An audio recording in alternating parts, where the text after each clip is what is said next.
आपस में ये कबीले लड़ते रहते थे। तो ये ज्यादा चालाक थे तो पत्थर और लकड़ी के हथियारों से उनको मार दिया करते थे। हो सकता है कि इन्होंने सारे निडर स्थल को ही मार दिया, वो प्रजाति समाप्त हो गई। ऐसी लाखों हजारों प्रजातियां धरती पर पैदा हुई और समाप्त हो गई, उनके डीएनए भी उन्हीं के साथ समाप्त हो गए। फिर कुछ नई प्रजातियां विकसित हो गई। तो ऐसे ऐसे कुछ प्रजातियां लुप्त हो जाती हैं, कुछ नई पैदा हो जाती है। तो ऐसे ही होमोस्पेसियंस एक प्रजाति है जो आगे आगे वंशवृद्धि करती रही। तो शुरुआत में हमारे जो पूर्वज थे 70,000 साल के आसपास, वो जंगलों में भोजन की तलाश में आखेट किया करते थे, शिकार किया करते थे। जानवरों का शिकार कर लिया, समूह में शिकार करते थे, और जो बाकी शेर या बाकी चीते जानवर हैं उनसे खुद शिकार ना हो जाएं, इसके लिए वो प्लानिंग भी करते, बचते भी थे। तो ऐसे चलता रहा ना। फिर धीरे धीरे होमोस्पेसियन प्रजाति के कुछ लोगों के समूह बनने लगे। वो समूह एक दूसरे स्थान पर शिकार के लिए जाया करते थे। ऐसे ही जीव विकास हुआ है। जैसे आज चिंपैंजी को देखें तो वो भी तो ऐसे ही करते हैं, सारे चिंपैंजी मिलके शिकार करते हैं, या एक उनका प्रधान होता है। नर चिंपैंजी अक्सर प्रधान हुआ करते थे क्योंकि वो ताकत में बलिष्ठ होते हैं, तो सभी उसकी बात मानते हैं, उसी के अनुसार चलते हैं। ऐसे ही होमोस्पेसियन प्रजाति के अंदर भी एक प्रधान हुआ करता था, एक लीडर हुआ करता था जिसके अनुसार चलता था। फिर जो सेक्स के नियम भी थे, जो प्रधान था वो अपने अनुसार अपनी जो ताकतवर संतानें पैदा किया करता था। या कबीले तो ऐसे भी हुए हैं जहां पर कोई किसी के साथ संबंध बनाता था, कोई उसमें रुकावट नहीं थी, उसमें कौन किसका बच्चा है कोई पता नहीं था, तो सारा समूह बच्चों की रक्षा करता था। सभी की रक्षा करना सबका ही अधिकार क्षेत्र था, तो सारे बच्चों के प्रति लगाव, सबके प्रति लगाव हुआ करता था। ये समय समय की बात है, ऐसे हम विकसित हुए हैं।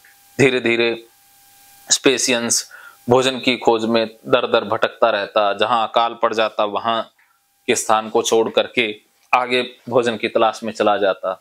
ऐसे वो चलता जा रहा था। तो धीरे धीरे उसने शाकाहारी की तरफ कदम बढ़ाए। गेहूं जो आज राज करती है, सिर्फ और सिर्फ अनाज के रूप में गेहूं का सबसे ज्यादा योगदान है। तो ये घास हुआ करती थी, अपने आप उग जाती, फिर गिर जाते जमीन पर दाने, या पक्षी इधर उधर ले जाते तो वहां उग जाती। तो ऐसे गेहूं के घास के मैदान हुआ करते थे जिसे ये शाकाहारी खाया करते थे। और मनुष्य ने जब इसके दाने खाए, होमोसेपियंस ने, तो उसको अच्छे लगे, तो उसने फिर धीरे धीरे इसको सेव करना, इसके खेत उगाना स्टार्ट कर दिया। तो धीरे धीरे वो फिर गुलाम बन गया, गेहूं का गुलाम बन गया, क्योंकि अब गेहूं को छोड़ के नहीं जा सकता था, उसको बचाना। तो अब उसने घुमंतु प्रवृत्ति छोड़ के एक जगह रहना ठीक समझा, कि एक जगह रह करके ही।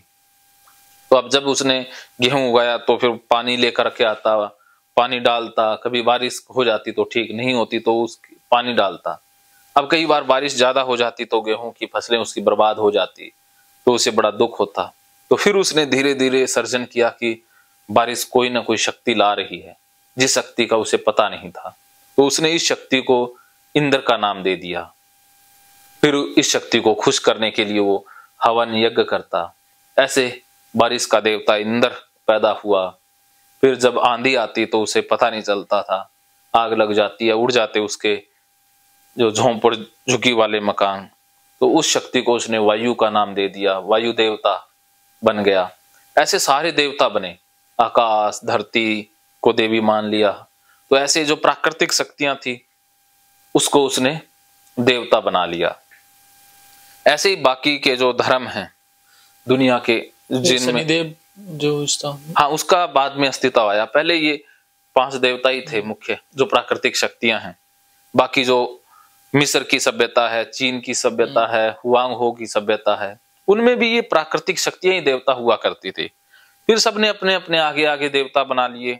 तो फिर भारत के अंदर जो खास करके हम आर्यन हैं, भारत के जो मूल निवासी थे वो द्रविड़ थे, जो नाटे कद के काले हुआ करते थे। लेकिन हम आर्यन हैं जो इधर हमलावरों की संतानें हैं। लाखों साल पहले इधर से अफगानिस्तान, पाकिस्तान और ये उधर मरुस्थलीय इलाकों से हमलावर भारत में आते रहे हैं, क्योंकि इधर से आ नहीं सकते, इधर तो हिमालय पर्वत है, तो इधर बहुत ऊंचे पहाड़ हैं, तो हमलावर आ नहीं सकते।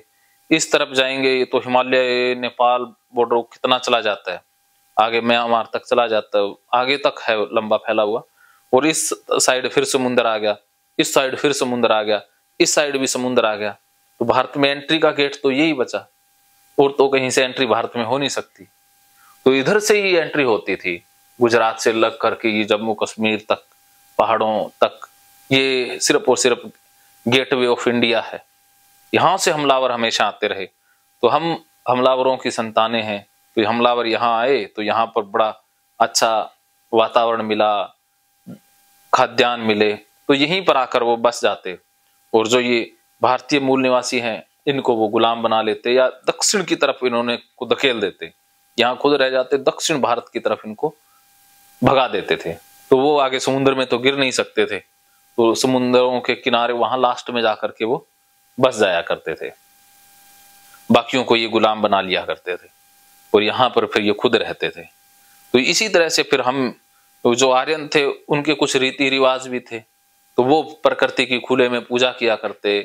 तो ये पूजा की जो नीतियां हैं आर्यनों के साथ वहां से चली आ रही है कि प्रकृति की पूजा करना, बारिश नहीं हुई तो इंद्र को खुश करना, बारिश ज्यादा होगी तो इंद्र को खुश करना, ऐसे ही बाकी ऋतुएं, अनाज के लिए पूजा करना। इस तरह से बहुत सारी शक्तियां उसने निर्मित कर ली, काल्पनिक शक्तियां जो कि रियल में थी नहीं, सिर्फ काल्पनिक थी। उसका डर था कि बारिश ज्यादा ना आ जाए तो इंद्र को पहले ही खुश करता।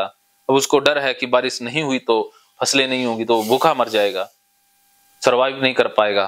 तो उसे लगा कि शक्ति को खुश करते हैं, बेले बैठे और क्या करें, तो इंद्र को ही खुश कर लेते हैं। तो इस तरह से उसने इन काल्पनिक भगवानों का निर्माण किया और इनको खुश करने की तरकीबें ढूंढी।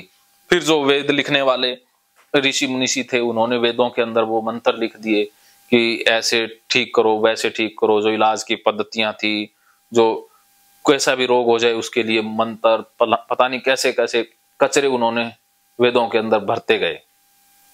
तो वो क्या है कि जिसके मन में जो आया वो लिखता गया। कोई किसी की स्त्री को वश में करना है तो उसके मंत्र हैं, सब कुछ ऐसे ही मिल जाता है जिनका कोई ऑथेंटिक प्रूफ नहीं है, सिर्फ और सिर्फ बनाई गई काल्पनिक बकवासबाजी है। तो वो सारा का सारा वहां दर्ज हुआ, फिर उसी अनुसार वो करते गए।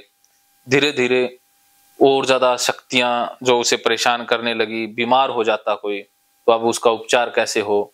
तो उपचार के लिए कुछ लोगों को जड़ी बूटियों का ज्ञान था, वो वैद वगैरह थे, तो उनकी संख्या जहां कम हो, बीमार अगर ज्यादा हो जाए किसी कारण से, तो फिर बीमार के उपचार के लिए वेदों में मंत्र लिखे गए, तो उन मंत्रों को वो करते।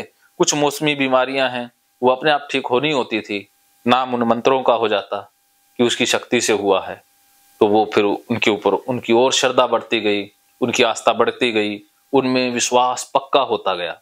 ऐसे विश्वास बने ना। अब आपको जुकाम है, सर्दी है, आप 10-15 दिन कुछ ना करोगे तो भी ठीक तो होना ही है ना।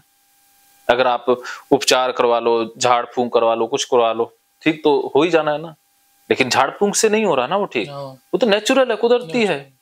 अपने शरीर की जो एंटीबायोटिक शक्ति है से ओतप्रोत थे। अब उनको जो घर की चीजें हैं, अब पंडितों का काम पढ़ना लिखना या वेदों का अध्ययन करना या उनका ही अधिकार था, बाकी जो क्षत्रिय है उनका अधिकार था लड़ना। सिर्फ भारत के अंदर वर्ण व्यवस्था है, ऐसी वर्ण व्यवस्था और कहीं नहीं है। 4 वर्णों में पूरा हिंदू धर्म बंट गया, जिसमें ब्राह्मण के हिस्से में ये अध्ययन पाठ पढ़ना कर्मकांड ये आ गया। यह इन्होंने ही छीना, ब्राह्मणों ने ही बांटी थी ये वर्ण व्यवस्था, किसी और ने इसका निर्माण नहीं किया। शुरुआत में ये वर्ण व्यवस्था कर्म पर आधारित थी कि कर्म, जिस इंसान के हिस्से में कि कर्म सौंपे गए थे कुछ वर्गों को कि तुम लोग पढ़ाई लिखाई में अच्छे हो तो तुम ये काम शुरू कर दो।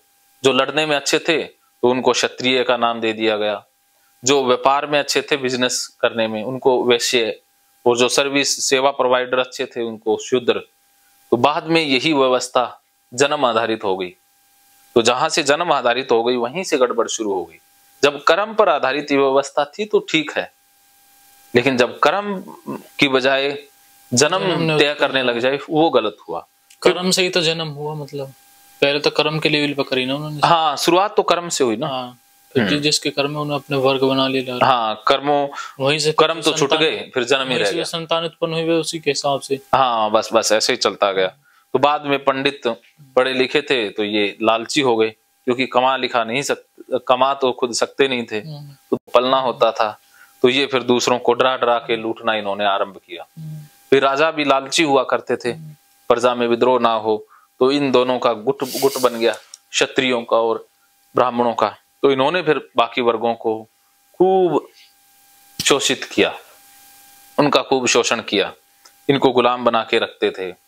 तो ये जो शूद्र वर्ग है, इनको तो कोई मार दे तो भी कोई सजा का प्रावधान नहीं था, और अगर शूद्र कोई वेद पढ़ ले तो उसकी जबान काट देते, वेद के मंत्र सुन ले तो उसके कानों में पिघला हुआ लोहा सीसा डाल दिया करते थे। ये काम थे। और ये हत्याएं करना, बलि देना, नर बलि देना, नरमेध यज्ञ, इस तरह से अश्वमेध यज्ञ तो घोड़े की बलि देना, और ऐसे पता नहीं कितने ये पशुओं की बलि देना आम थी। ये सारी चीजें पशुओं को ही खाया करते थे, ये बकरे हैं और बहुत सारे पुराने जो प्रमाण ऐसे हैं कि गो मांस तक का सेवन किया जाता था। बाद में गाय पूजनीय बन गई, गाय माता बन गई, वो एक लंबी प्रोसेस है, लेकिन शुरुआत में तो मांसाहारी था मनुष्य। तो देखो, तो उसी समय फिर देवताओं को खुश करने के लिए यज्ञ को के अंदर मांस ही वितरित किया जाता था। तो ऐसे ही हुए, और शूद्र को रात को निकलने का अधिकार नहीं था, सिर्फ ब्राह्मण ही अपनी कुटिल बुद्धि के द्वारा समाज को निर्देशित करते थे। राजाओं को वही बताते, राजाओं को बताते उसका वो राजा सर्वनाश कर देते। राजा क्षत्रिय होते थे, लड़ाई झगड़े वाले, तो ये शूद्रों पर अत्याचार करते, वैश्यों पर, बाकी वर्णों पर। तो इस तरह से इन्होंने अपने ही काल्पनिक देवी देवता बनाए, काल्पनिक फिर उनकी पूजा आरंभ करी। तो आप पुराने ये शास्त्र पढ़ोगे, महाभारत या अभी के जो नए हैं, उनमें सिर्फ ब्राह्मणों का ही एक लिखा हुआ है कि ब्राह्मणों को दान दो, ब्राह्मण श्रेष्ठ है। ब्राह्मणों ने अपनी दुकानदारी को बढ़ाने के लिए ये शास्त्र लिखे हैं, इनमें कोई सच्चाई नहीं है। तो शनिदेव का निर्माण भी ऐसे ही हुआ कि ब्राह्मणों को तेल भी तो चाहिए, तो उन्होंने एक तेल के लिए देवता का निर्माण कर लिया कि इसको तेल चढ़ाओ तो हमारा घर चलेगा ना।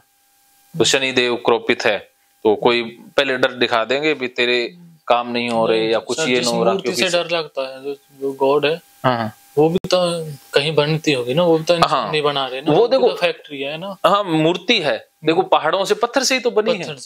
जैसे कहते हैं ना, कबीर खुद कहते हैं, पत्थर पूजे हरि मिले तो मैं पूजूं पहाड़।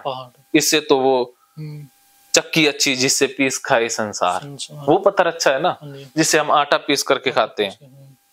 ये पत्थर की मूर्ति है, उसको तराश दिया किसी ने, शिल्पकार ने, तो वो भगवान बन गया। कपड़े पहना दिए, रंग चढ़ा दिया, तो बताओ उसमें भगवान का क्या लेना देना।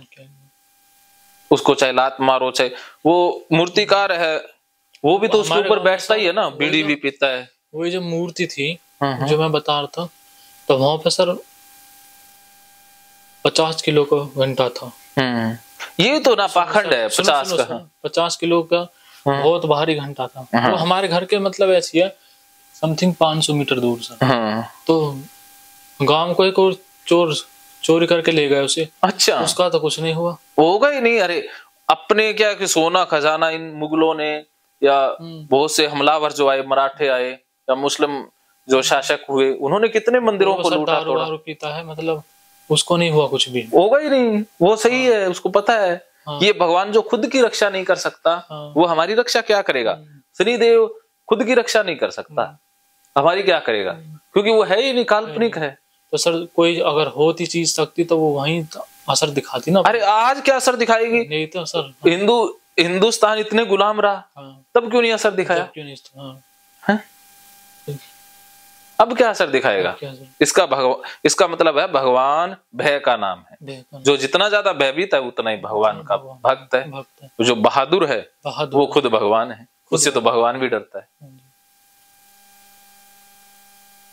बस ये याद रखो। और सर ये परमात्मा का कॉन्सेप्ट और बताओ।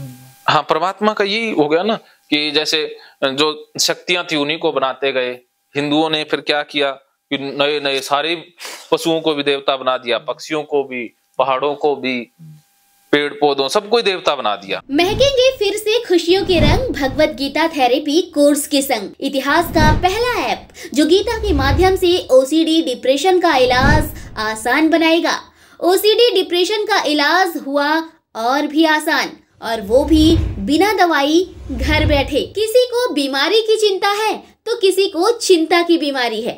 भगवत गीता ने लाखों करोड़ों का जीवन बदला है और आपका भी बदलेगा। गीता थेरेपी कोर्स में आपको मिलेगा सभी 11 प्रकार की ओसीडी का संपूर्ण इलाज, जैसे गंदगी का वहम, बार बार हाथ धोना, बार बार सफाई करना, बार बार लॉक दरवाजा चेक करना व अन्य सामान की चेकिंग बार बार करना, एक ही विचार बार बार आना, नुकसान व मरने मारने का विचार आना, HIV, rabies, cancer, heart attack का विचार आना, IBS और नींद न आने की समस्या का हल गीता कोर्स में मिलेगा।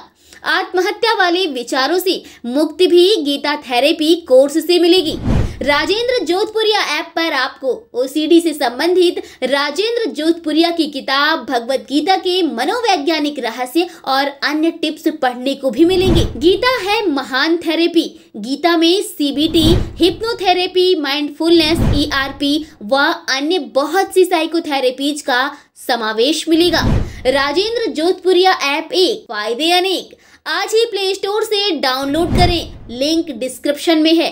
तो देर क्यों, अभी जाइए डिस्क्रिप्शन में और लिंक पर क्लिक करके प्ले स्टोर से अभी डाउनलोड कीजिए राजेंद्र जोधपुरिया ऐप और पाइए अपनी सभी समस्याओं का हल।